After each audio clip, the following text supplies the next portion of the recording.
Capítulo 14. Las tinieblas que oscurecieron a Egipto. Moisés no tuvo la fortuna de contar con un eficaz servicio informativo que lo tuviese al tanto de lo que sucedía más allá de las fronteras del país. No poseía suficientes poderes psíquicos para adivinar lo que no tardaría en llegar, un fenómeno que no era simple eclipse solar, fácil de prever por los sabios astrónomos egipcios, ni tampoco tormenta de arena susceptible de tender un manto de oscuridad. Se presentó el fenómeno y el listo patriarca lo aprovechó para ganar más prestigio ante su gente. Se sume en las tinieblas una vasta región. Los 9 últimos versículos del capítulo 10 del Éxodo parecen pocos para describir lo que se ha dado en considerar uno de los acontecimientos más notables de los siglos XIV o XV antes de Cristo, la plaga de las tinieblas. También en esta ocasión hubo de por medio recursos casi milagrosos.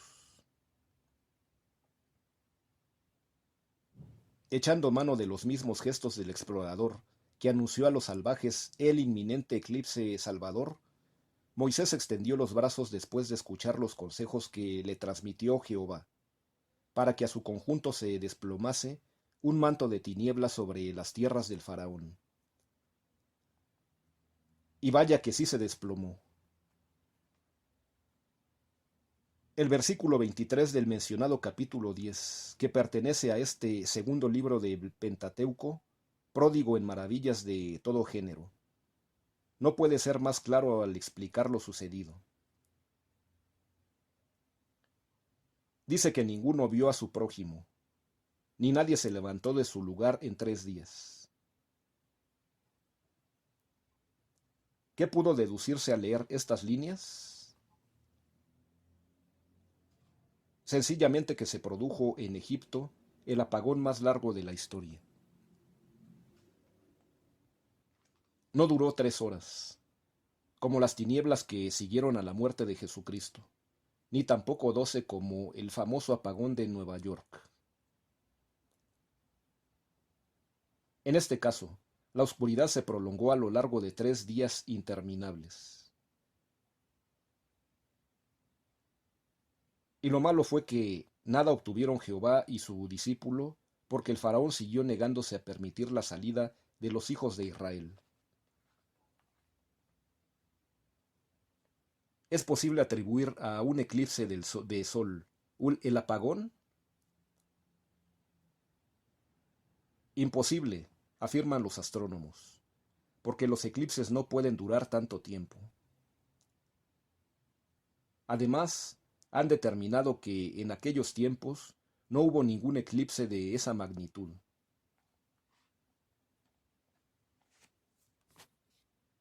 Algunos historiadores han querido ver en la plaga de tinieblas una violenta tormenta de arena originada en el vecino desierto de Libia, semejante a las que azotan todavía la actualidad a la región norafricana.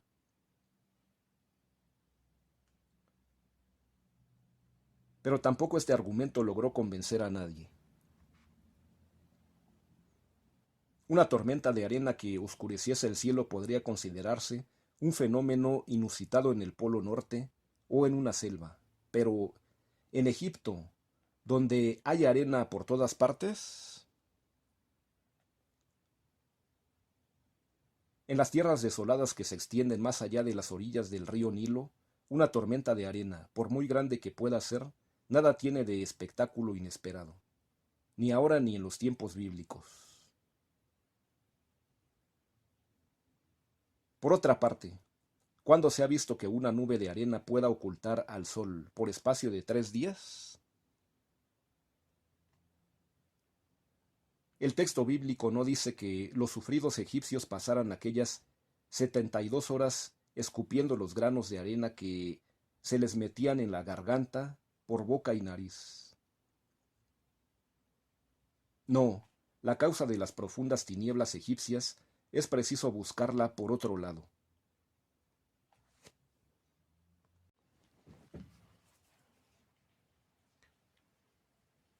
Explica el mismo capítulo que este acontecimiento singular tuvo lugar poco antes de iniciarse la desbandada de los hijos de Israel. Solo así pudo haber causado tan fuerte impacto en la mente atemorizada de los hebreos. Echar mano de algo ocurrido mucho antes para asustar en el último momento se hace difícil de aceptar.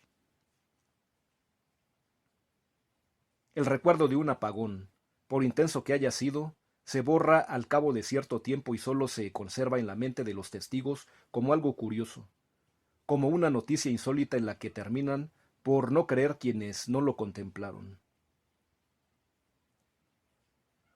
Y así ha sucedido con algunos oscurecimientos más cercanos a nosotros, que nos han pasado de simple nota periodística.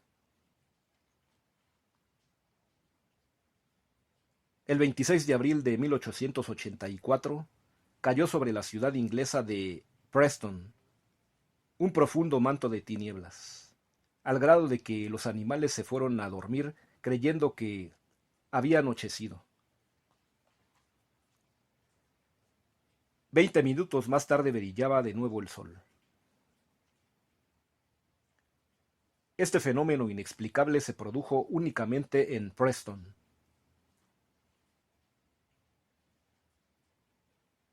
En las poblaciones cercanas nadie tuvo ocasión de observar nada insólito.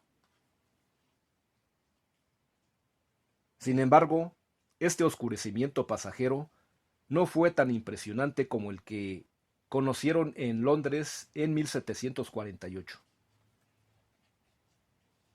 Que nada tuvo de eclipse de sol, ni tampoco como otro sucedió después, el 19 de agosto de 1763. Era una negrura tan impresionante que ni a la luz de las lámparas podía verse la gente. Y aquellas tinieblas no eran producidas por el humo de las chimeneas, ni por la niebla del puerto. Era algo tan desconcertante que tuvo que ser clasificado entre los fenómenos sin solución. Siendo las 3 de la tarde del 19 de marzo de 1886, cubría la población de Oshkosh, Wisconsin, una oscuridad tan absoluta que parecía de noche. Cundió el pánico. Los vecinos echaron a correr sin saber en dónde refugiarse. Los caballos enloquecieron de terror. Los perros comenzaron a aullar y las mujeres se hincaron a rezar. Creían todos en Oshkosh, que había llegado el fin del mundo. Pero nada de eso ocurrió. Un cuarto de hora más tarde regresó la luz del sol, de manera tan inexplicable como antes se fue, y todo volvió a la normalidad. Al día siguiente muy pocos recordaban claramente lo sucedido y nadie supo aclarar el fenómeno. Y de no haber sido por la noticia publicada el mismo mes por la revista Monthly Weather Review, que Charles Ford se apresuró a recordar. Nada se sabría ahora de lo que entonces aconteció. Nadie supo explicar tampoco lo sucedido el 2 de diciembre de 1904 en Memphis, Tennessee, donde la oscuridad que invadió el lugar a las 10 de la mañana hizo suponer a los temerosos habitantes que había llegado su última hora. 7 años más tarde, el 7 de marzo de 1911, tocó el turno a Louisville, Kentucky, siendo las 8 de la noche.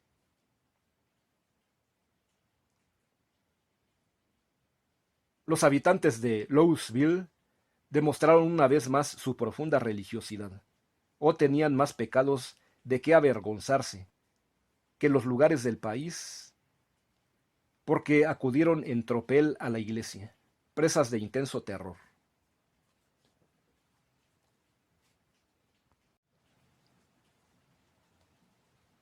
Es tan larga la relación de oscurecimientos misteriosos observados en diferentes puntos del planeta que resultaría imposible enumerarlos en su totalidad. El barón Alejandro von Humboldt, que tanto viajó por el continente americano, incluiría varios ejemplos en su libro Cosmos. Pero para no alargar innecesariamente la lista, solo se añadirá que el 19 de mayo de 1780, obsérvese que muchos fenómenos tuvieron lugar en invierno y la primavera, así como las lluvias insólitas fueron en el verano. Provocó terrible pavor en el estado de Connecticut, un oscurecimiento casi total, del que se habla aún en la actualidad. Dijeron entonces los más sabios de la localidad que las tinieblas se debieron a una enorme masa nubosa procedente del Atlántico y a ciertas condiciones meteorológicas muy particulares. Pero si la niebla pudo ser culpable de algunos oscurecimientos parciales observados en la costa atlántica de Norteamérica y de Europa, no podría atribuirse esta misma causa a lo que sucedió treinta y tantos siglos en un lugar terriblemente seco como era y sigue siendo Egipto. ¿Existe alguna explicación para el apagón bíblico? Una oscuridad tan completa y prolongada como la que cubrió a Egipto solo pudieron ocasionarla el humo y las cenizas resultantes de una erupción volcánica, cuya intensidad fue muy superior a cualquier otra conocida. A primera vista, podría parecer absurda esta explicación, pero el lector cambiará tal vez de opinión al conocer los numerosos ejemplos de oscuridad debida a los efectos de un volcán enfurecido, lanzando toneladas de materia al espacio. El humo y las cenizas oscurecieron a la bahía de Nápoles, además de cubrir la lava a las ciudades de Pompeya y Herculano, cuando el volcán Vesubio entró en erupción el año 79 de nuestra era. El romano Plinio el Viejo, que pareció por acercarse demasiado al cráter, tuvo tiempo de escribir días antes que el humo ha oscurecido el lugar y las tinieblas son tan espesas que dan el aspecto no de noche tormentosa, sino de oscuridad absoluta, como la que resulta al apagarse la lámpara que da luz.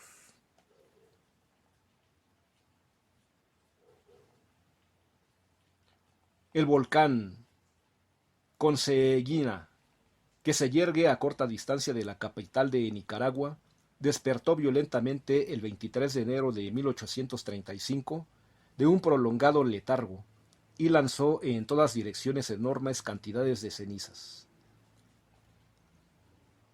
El cielo se oscureció y la ciudad de Managua quedó sumida en la más absoluta oscuridad durante un par de días. Pero la erupción de Krakatoa, que tras de anunciar sus intenciones, hizo crisis el 27 de agosto de 1883. Fue aún más lejos. Motivó el envío a la atmósfera de una gruesa capa de cenizas que alcanzaron los 60 kilómetros de altura. Se formó una espesa nube que podría verse desde una distancia considerable. Las tinieblas producidas por estas cenizas, suspendidas en el aire, fueron mucho más absolutas y extensas que las observadas en otras erupciones conocidas, pues poblaciones situadas a varios kilómetros del volcán quedaron sumidas en la más absoluta oscuridad. Tuvieron una causa semejante las tinieblas de Egipto, evocadas en el segundo libro del Antiguo Testamento, más conocido como Éxodo. Tuvo lugar en aquellos días una erupción volcánica de tal magnitud en tierras egipcias que causó un impacto fortísimo, tanto que habrían de pasar decenas de años antes de que la noticia se diluyese a medias en el olvido. Resulta que ni en Egipto, ni en su vecina Libia, ni en el Sudán, ni en ningún otro punto de América del Norte hay volcanes en la actualidad, ni los hubo en la antigüedad. Los más cercanos están en la península de Sinaí, pero han permanecido prácticamente inactivos desde hace largo tiempo. En los tiempos de Moisés habían perdido parte de su fuerza. También hay algunos volcanes más al sur en Arabia, y se sabe que uno de ellos entró en erupción el 2 de noviembre de 1276, muy cerca de la ciudad sagrada de Medina, 700 kilómetros al sur de Sinaí. Sin embargo, existe la certeza de que ninguno de estos volcanes pudo haber provocado las tinieblas de Egipto. El mar Mediterráneo, en cambio, es zona volcánica y constantemente sujeta a movimientos sísmicos de gran intensidad que se manifiestan desde Gibraltar hasta Turquía. Por aquí pasa esa línea quebrada que, habiendo atravesado el océano Atlántico, procedente de la espina dorsal americana y de una ramificación que se extiende de Islandia al Polo Sur, sigue hacia Irán, escenario de grandes temblores de tierra. Se introduce en el Océano Índico y se une en Indonesia con la línea que se prolonga hacia el norte hasta llegar al Japón y a las islas Aleutianas y Alaska. Desciende por el continente americano hasta Perú y Chile, y a la altura de México se dirige una rama al Caribe y al Océano Atlántico. Tiene esta línea algunos puntos neurálgicos a su paso por el Mediterráneo. Uno es la región del Vesubio, otra la del Etna, con algunos volcanes menores como el Stromboli, en el sur de Italia, escenario de devastadores sismos sucedidos en los últimos días de diciembre de 1980.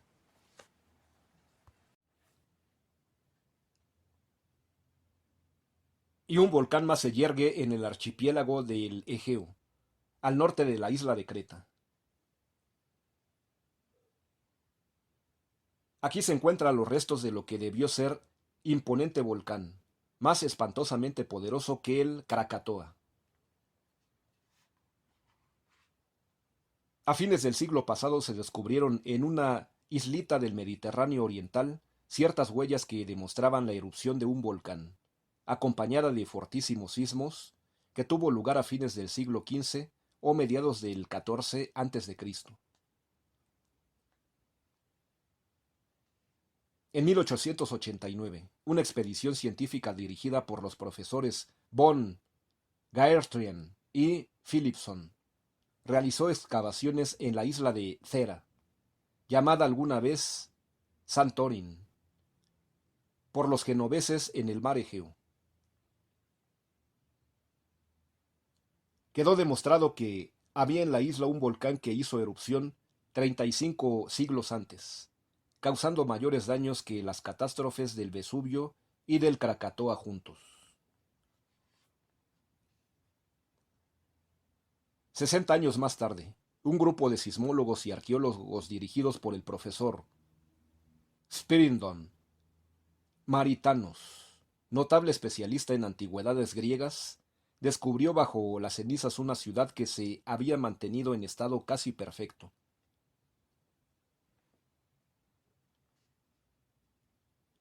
Se confirmó entonces que todo cuanto se había aventurado acerca del volcán que pudo destruir la isla era cierto. Y el volcán no solo causó destrucción en Thera, sino que borró del mapa a la cultura cretense y a su esplendorosa capital, la ciudad de Cnosos.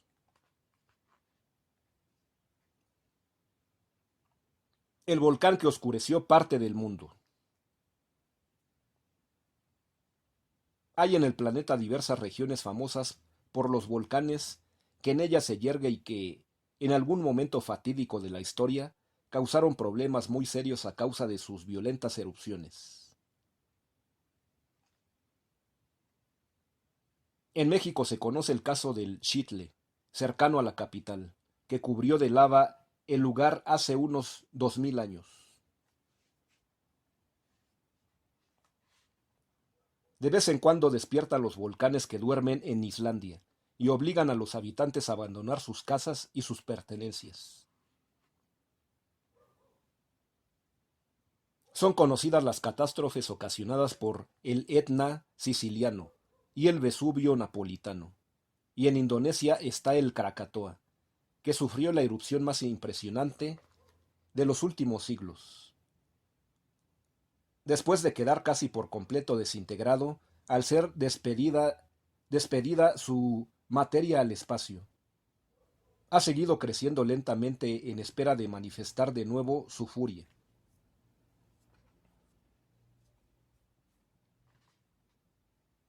Pero 30 y tantos siglos antes de manifestar su enojo, el Krakatoa había hecho erupción el volcán de la isla Thera, 200 veces más violento. Pero lo malo de esta erupción de Thera fue que se produjo en una época en que Grecia, que había podido conservar un testimonio fiel de lo sucedido, no existía aún como nación civilizada. Carecía de cronistas y no tenía literatos. Los primeros intentos por dejar escrita la historia de cuando pudo suceder se tradujo en una nube de leyendas. Fueron hechos por Píndaro 8 siglos después de producirse la catástrofe. Solo persistió el recuerdo de un cataclismo sin precedente en la mente de los testigos, y estos transmitieron la impresión recibida a las siguientes generaciones. Fue mucho después que comenzaron a estructurarse las leyendas populares que presentaban a los escasos sobrevivientes como héroes escogidos por los dioses, así como serían estos los causantes de tanta destrucción, para castigar a los mortales que no se comportaban como debían.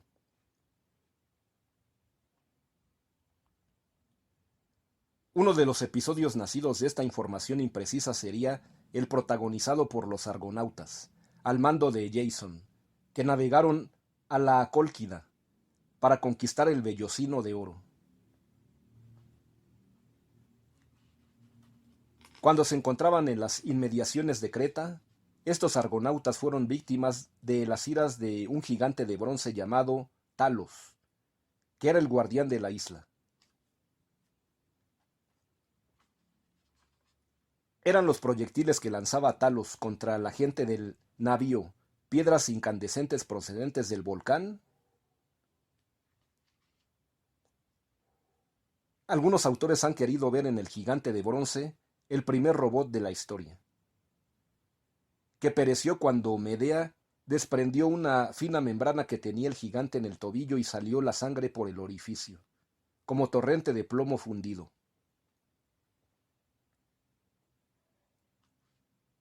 También fueron testigos los argonautas de la oscuridad que se abatió sobre ellos. Era un caos que venía del cielo y que se unía con la negrura que ascendía desde las estrellas del mar.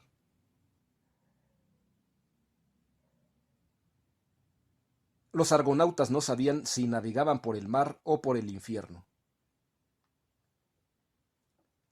Lo único que pudieron hacer fue esperar a que se calmase el viento, el violento oleaje, y se disiparan las tinieblas, para proseguir la travesía. Tuvieron suerte. De haber navegado demasiado cerca de la isla de Thera, jamás hubiesen llevado a feliz término la tarea que se había propuesto. Esto en cuanto al mar se refiere, porque en tierra firme la erupción tuvo gravísimas consecuencias. Llegó el violento maremoto hasta las costas de Grecia provocando una pavorosa inundación, un gigantesco diluvio que causó la muerte y desolación. Lograron salvar la vida de Bucalión y su esposa Pirra, que navegaron varios días en su pequeña embarcación hasta que vino a posarse ésta en la cima del monte Parnaso. Al descender las aguas, y como sucedería con los familiares del bíblico Noé, y con todos aquellos seres que sobrevivieron en las antiguas leyendas a una fuerte inundación, en el continente americano abundan también las leyendas relativas a diluvios e inundaciones. El matrimonio se dedicó a poblar la tierra con nuevos seres humanos, de acuerdo con un sistema maravilloso presente en la mitología griega. En aquellos lejanos tiempos, en Grecia estaban convencidos de que era Zeus en persona el que ocasionaba los muchos cataclismos que azotaban al mundo, como los temblores, las erupciones volcánicas, los oscurecimientos y las plagas, para castigar a los malvados. Es decir, que entre los griegos se identificaba a Zeus con un volcán, desde cuyo interior manifestaba el dios su descontento cuando algo no le agradaba.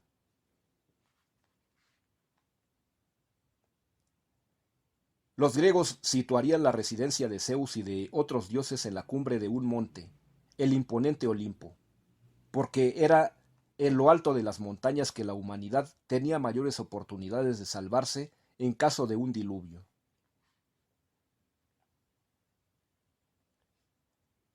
Curiosamente, las leyendas griegas se originaron en gran parte en Creta, poderosa nación que desapareció misteriosamente del mundo.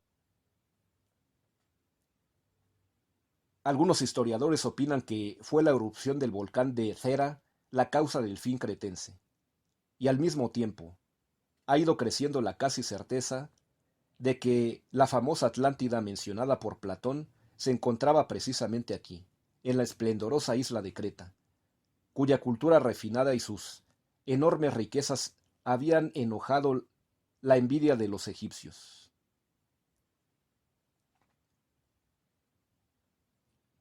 Y esta teoría ni mucho menos pretende echar por tierra la posibilidad de que existiera otro continente en el océano Atlántico.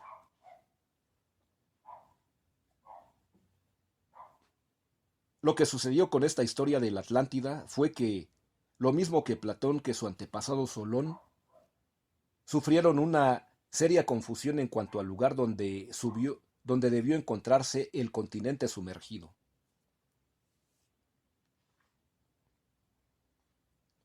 Los efectos del cataclismo de Thera se dejaron sentir dentro de un amplísimo radio. La inmensa nube se elevó por encima del volcán, cubriendo una extensa zona, hasta muy al norte y hasta muy al sur, y el viento se ocupó de empujar las cenizas hasta Egipto, a pesar de que se encontraba a varios cientos de kilómetros. Las tinieblas que resultaron de la invasión de la nube provocaron terrible pánico en la población, que atribuyó el cataclismo a la ira divina. Más tarde, cuando llegaron a Egipto algunos sobrevivientes de la catástrofe, se supo que había sucedido. Y la verdad de lo sucedido se deformaría al paso de los siglos hasta llegar finalmente a oídos del sabio Solón, cuando en el año 590 a.C. visitó Egipto. Pero Moisés no esperó a que su gente se enterase de la verdad. Para entonces habían emprendido todos la huida, camino del Mar Rojo, sin esperar la aprobación del faraón. Llevaba consigo el patriarca los restos de José, lo cual hace pensar que, después de todo, Moisés muy bien pudo ser hijo de Yuya,